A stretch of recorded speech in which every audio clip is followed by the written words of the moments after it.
கர்த்தராகிய இயேசு கிறிஸ்துவின் நாமத்தில் உங்களை அன்போடு வாழ்த்துகிறேன்.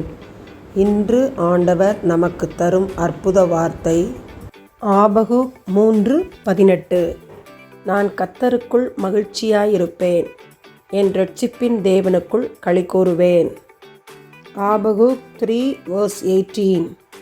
I will rejoice in the Lord, I will be joyful in God my Savior. அன்பான சகோதர சகோதரிகளே, எப்படிப்பட்ட சூழ்நிலையில் ஆபகுக் கர்த்தருக்குள் மகிழ்ச்சியாயிருந்தார் என்று பார்ப்போம். அவர் வீட்டில் இருந்த அத்திமரம் துளிர் விடாமல் போனாலும், திராட்சை செடியில் பலனே கிடைக்காமல் போனாலும், ஒலிவ மரத்தில் கனிகள் அற்று காணப்பட்டாலும், ஆட்டு மந்தை மாடு தொழுவத்தில் இல்லாமல் போனாலும், தானியமே வயலில் விளைச்சல் இல்லாமல் போனாலும் கர்த்தருக்குள் மகிழ்ச்சியாயிருப்பேன் என்று சொல்லுகிறார். நாம் அப்படி கூற முடியுமா? எந்த சூழ்நிலையிலும் நாம் கர்த்தரை சார்ந்திருக்க பழக வேண்டும். குறைவுகள் காணப்பட்டாலும் நம்மை கைவிடாத கர்த்தர் ஒருவர் உண்டு. உலகமே நம்மை கைவிட்டாலும், உறவுகள் நம்மை கைவிட்டாலும், கர்த்தர் நம்மை சேர்த்து கொள்கிற தேவனாய் இருக்கிறார்.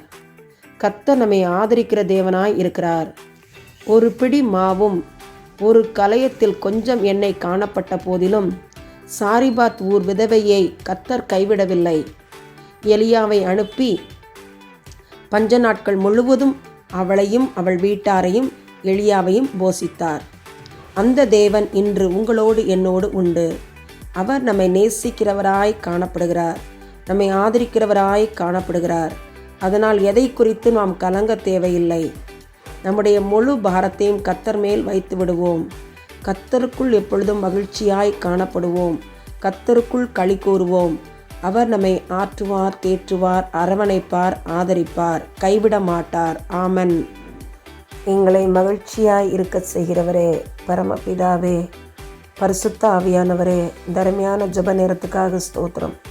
எங்களை தாழ்த்தி உடைய கரத்திலே ஒப்பு கொடுக்கிறோம். ஆசிரியர் தகுதி தேர்வு எழுதுகிற எங்களுடைய அருமையான சகோதர சகோதரிகளுக்காக ஜெபிக்கிறோம். சிரமப்பட்டு படித்து பேப்பர் 1 பேப்பர் 2 எழுதும் எங்களுடைய மக்களுக்காக ஜெபிக்கிறோம். கேள்விகள் எழுதாயிருக்கவும், நல்லபடியாக தேர்வு எழுதிவிட்டு வரவும், நல்ல மதிப்பெண்களை பெற்று நிரந்தரமான பணிகளை பெற்றுக்கொள்ளவும் உடைய பிள்ளைகளுக்கு உதவி செய்யும். உடைய அன்பின் கரங்களுக்குள்ளாய் இந்த பிள்ளைகளை தாழ்த்தி தருகிறோம். ஏற்ற சமயத்தில் பிள்ளைகளை உயர்த்தும் பொறுப்பை ஏற்றுக்கொள்ளும்.